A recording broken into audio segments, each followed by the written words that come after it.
سورہ بقرہ کی آیت نمبر 267 سے ابتدا ہے۔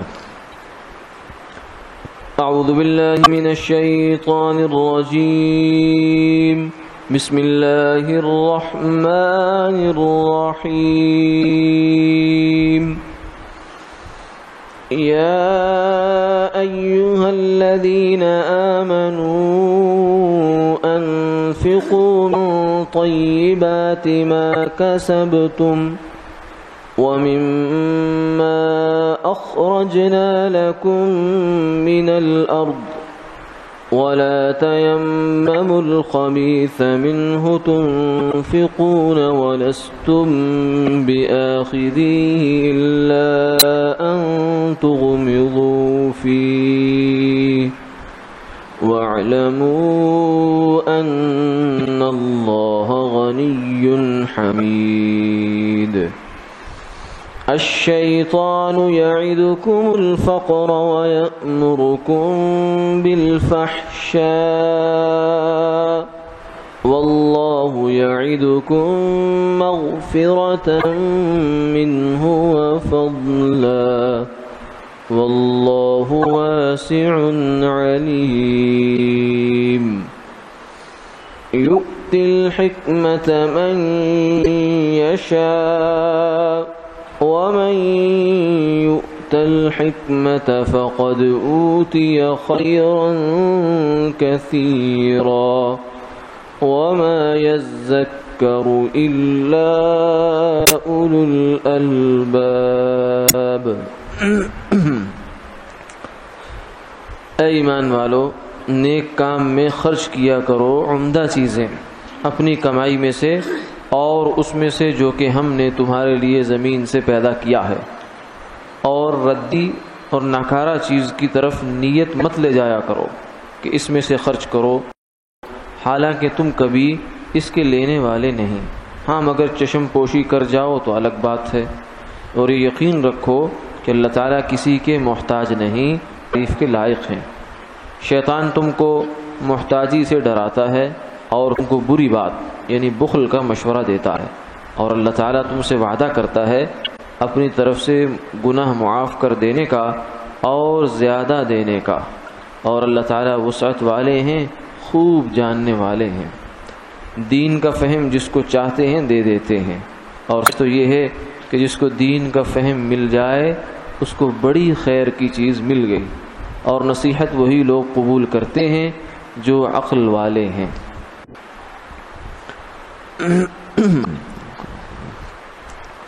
گزشتہ آیات سے راہ خدا میں مال خرچ کرنے کا تذکرہ چل رہا ہے، جس میں سے اب تک نیت کی اصلاح کی بات چلی تھی کہ خرچ کرتے ہوئے نیت کیا ہونی چاہیے، اور کچھ آداب کا تذکرہ بھی تھا۔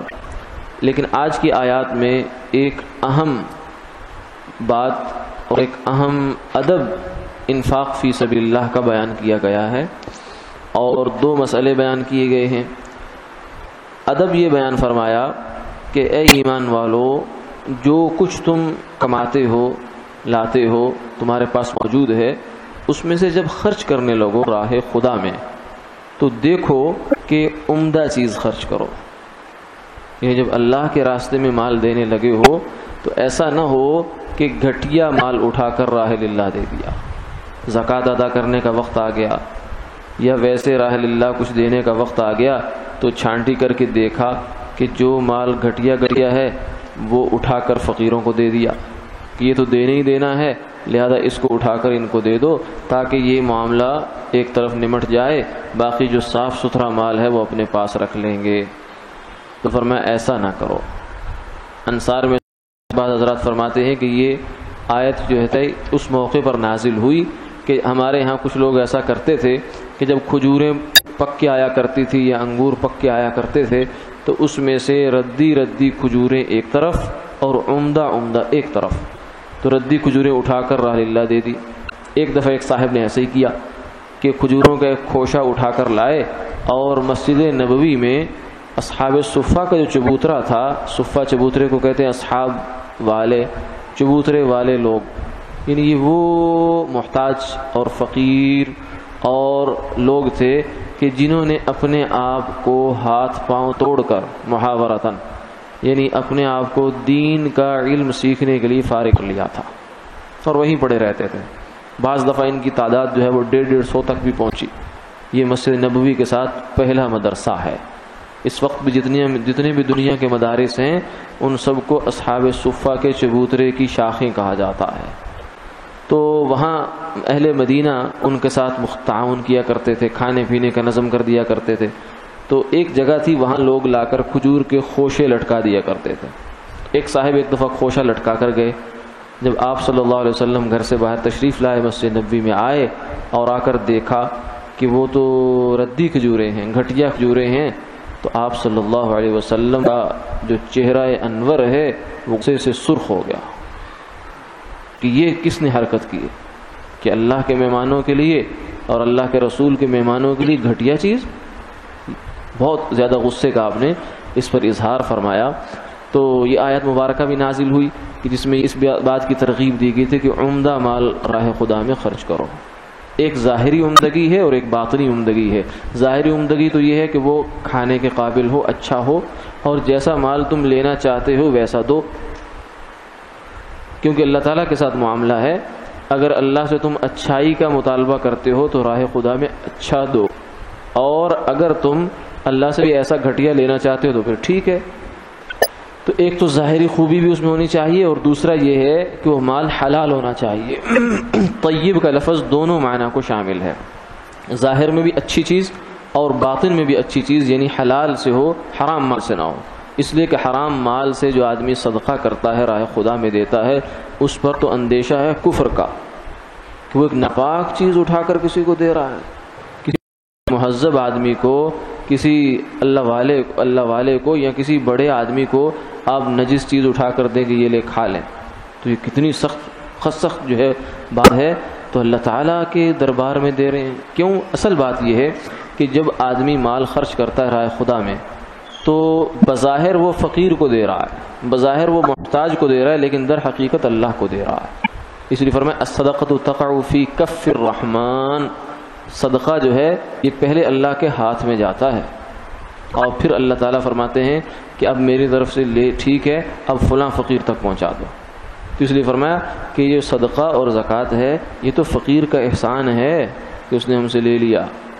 اگر فرض کریں کہ دنیا کا کوئی فقیر آپ سے صدقہ نہ لے تو کیا کریں گے؟ دریا میں ڈالنے سے تو صدقہ ادا نہیں ہوتا، زکوٰۃ ادا نہیں ہوگی. کنویں میں ڈالنے سے نہیں ہوگی، کہیں بھی ڈال دیں گے زکوٰۃ ختم نہیں ہوگی. جنگل میں جا کے رکھا ہے، زکوٰۃ ادا نہیں ہوگی. یعنی یہ ایسا فریضہ ہے کہ جب تک فقیر اس پر آمادہ نہیں آپ کا فرض ادا نہیں ہو سکتا، اور اللہ تعالیٰ کی طرف سے آپ کے ذمہ رہ جائے گا. ایک صاحب نے ایسا کیا زمانہ رسالت میں، آپ صلی اللہ علیہ وسلم نے ان کے پاس اپنے زکوٰۃ وصول کرنے والے آدمی کو بھیجا تو انہوں نے زکوٰۃ دینے میں کچھ لیت و لعل سے کام لیا، پس وہ پیش کیا، عذر کیا، تو آپ ناراض ہو گئے اور پھر وہ مال لے کر آئے. ان کو بعد میں افسوس ہوا اور مال لے کر آپ نے فرمایا نہیں، مال نہیں لیا جائے گا، واپس چلے گئے. سیدنا ابو بکر کے زمانے میں آئے، انہوں نے کہا حضور نے نہیں لیا تو میں بھی نہیں لیتا، لے جاؤ واپس. اور عمر کے زمانے میں انہوں نے کہا حضور نے نہیں لیا، ابو بکر نے نہیں لیا، میں کیسے لے سکتا ہوں، اس لیے واپس لے جاؤ. تو ان کا مال قبول ہی نہیں ہوا. تو اس لیے یہ تو اللہ کی دربار میں دینا ہوتا ہے، اللہ کے یہاں سے قبول کی نظر ہوتی ہے. لن تنالوا البر حتى تنفقوا مما تحبون. چوتھے پارے میں فرمایا کہ تم اس وقت تک بھلائی کو نہیں پہنچ سکتے جب تک اس مال میں سے خرچ نہ کرو جو تمہیں اچھا لگتا ہے. اور اس مال کو چھوڑ دینا اور اچھے مال کو ایک طرف کر دینا یہ بخل کی علامت ہے. انسان کے دل میں بخل ہے، مال کی محبت ہے جس کی وجہ سے وہ نہیں دیتا. اور اس کا ایک ہمارے ہاں بھی ایک اس کی علامت یہ ہوتی ہے کہ آدمی جب کسی کو نوٹ دیتا ہے تو پرانا دیتا ہے.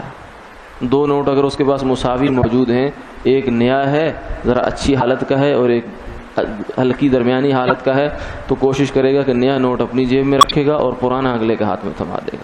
یہ بھی بخل کی علامت ہے اور مال کی محبت کی علامت ہے. اگر یہ دل میں ہے، یہ ٹیسٹ ہوتا ہے کہ تو اس کا مطلب ہے کہ دل میں مال کی محبت ہے. تو اس مال کی محبت کو ختم کرنے کے لیے اپنے مسلمان بھائی کو اچھا نوٹ دینا چاہیے، عمدہ نوٹ دینا چاہیے. کیوں؟ اس لیے کہ دونوں کی مالیت تو برابر ہے، اس سے کون سا زیادہ چیز آنی ہے اور اس سے کم چیز آنی ہے؟ صرف یہ مال کی ایک محبت دل کے اندر جمی ہوتی ہے جس کا اظہار اس طریقے سے ہوتا ہے۔ اور دوسری چیز فرمائی کہ جو غلط بات ہے اس کی طرف تو دھیان بھی نہ لے جاؤ کہ غلط چیز اللہ کے راستے میں دی جائے گی۔ اور اسی آیت مبارکہ کے اندر دو مسئلے بھی بیان ہوئے۔ ایک مسئلہ تو زکوٰۃ کا ہے، ما کسبتم، کہ جو کمائی انسان کرتا ہے، پیسہ کما کے لاتا ہے، مال کماتا ہے، اس پر زکوٰۃ ہوتی ہے۔ مال تجارت پر زکوٰۃ ہے، اور مال تجارت کا مطلب بہت تفصیل کے ساتھ کتابوں میں لکھا ہوا ہے کہ ہر وہ چیز جو آپ نے خریدی ہے، بیچنے کی نیت سے خریدی ہے، ابھی تک نیت باقی ہے، وہ مال تجارت ہے، تو اس پر زکوٰۃ فرض ہوتی ہے سال میں ایک دفعہ۔ اور دوسری چیز فصلوں کی زکوٰۃ، جسے عشر یا خراج کہتے ہیں، یہ وہ ہے، اس کا بھی یہاں تذکرہ ہے۔ وَمِمَّا أَخْرَجْنَا لَكُم مِّنَ الْأَرْضِ، ان چیزوں میں سے بھی راہ خدا میں خرچ کرو جو ہم نے تمہارے لیے زمین سے نکالی ہیں۔ زمین سے نکالی میں تمام کی تمام فصلیں، سبزیاں، پھل جو بھی ہیں اس کے اندر آ جاتے ہیں۔ حتیٰ کہ گھر کے اندر لگا ہوا اگر پھل کا کوئی درخت ہے تو اس میں بھی کوشش کرنی چاہیے کہ عشر نکالا جائے۔ ہاں البتہ فرق یہ ہے کہ اگر تو آپ نے خود اس کو سینچا ہے، خود پانی دیا ہے، تو پھر اس کا 20واں حصہ ہوگا، اور اگر وہ خود رو طریقے سے پیدا ہوئی ہے فصل، بارش سے پیدا ہو گئی یا ویسے دریا کی نمی سے پیدا ہو گئی، آپ کا اس میں کوئی پانی لگانے میں کوئی آپ کی مشقت نہیں ہوئی ہے، ویسے ہی بے مشقت مال مل گیا، اب اس میں سے 10واں حصہ راہ خدا میں دینا ضروری ہے، اسے عشر کہتے ہیں۔ تو یہ دو مسئلے بھی اس چیز میں بیان ہوئے۔ اس کے بعد آگے فرمایا واللہ غنی حمید، کہ اللہ تعالیٰ تو تمہارا مال اس کو نہیں چاہیے، وہ تو اس ساری کائنات کے بنانے والا ہے، اس نے تمہارا مال لے کے کیا کرنا ہے؟ یہ تو تمہارے ہی فائدے کی چیز ہے۔ اچھی چیز اللہ کی راہ میں دو گے تو اچھا بدلہ ملے گا، اگر بری دو گے تو برا بدلہ ملے گا۔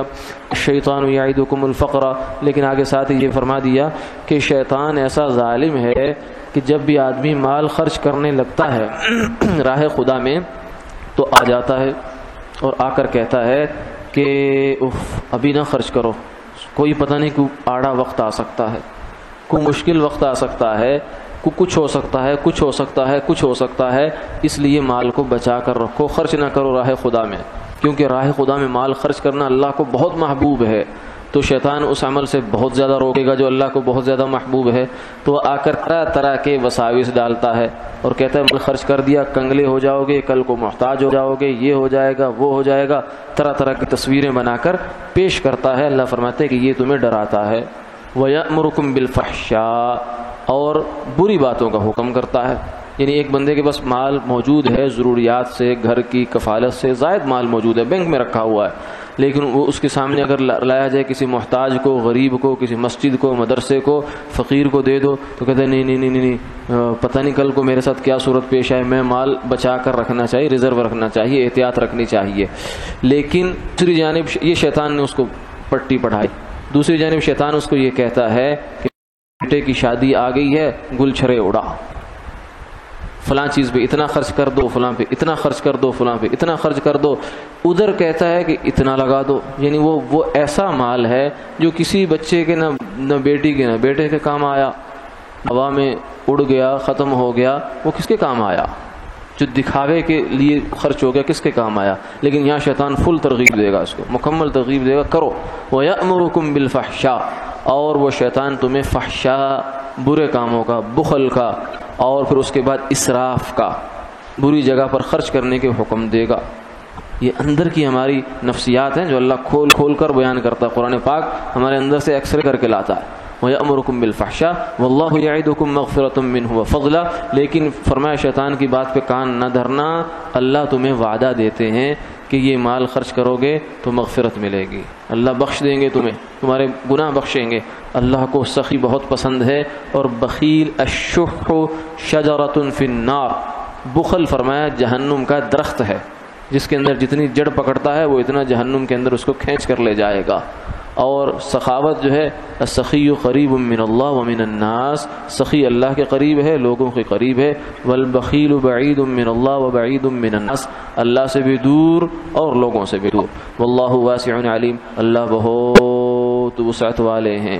کہیں یہ نہ سوچنا کہ ہم خرچ کر رہے ہیں، مولوی صاحب نے فضائل تو سنا دیے لیکن کہاں سے ہمیں ملے گا؟